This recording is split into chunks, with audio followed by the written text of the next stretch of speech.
Au début du 20e siècle, l'urbanisation, causée par le début d'une deuxième phase industrielle, mène au développement de plusieurs milieux urbains.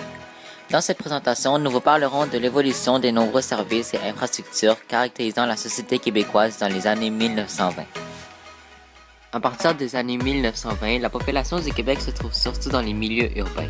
Plusieurs villes se développent près d'une industrie comme les pâtes et papiers ou l'exploitation minière. On appelle celles-ci des villes mono-industrielles.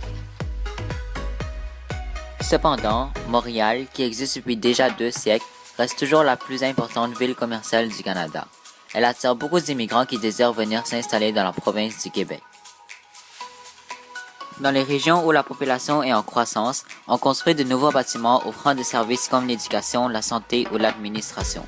On fait aussi construire quelques gratte-ciels à Montréal et à Québec. Cela fait augmenter le nombre d'emplois en lien avec le secteur tertiaire, dont sa proportion dans les activités économiques passe de 26,5% en 1901 à 40,4% 30 ans plus tard.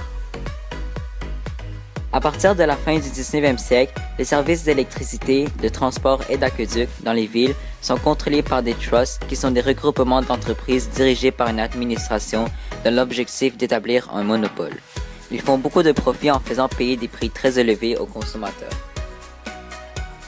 Certains politiciens critiquent ces services et souhaitent qu'ils se fassent acheter par les municipalités pour pouvoir diminuer le coût pour les consommateurs.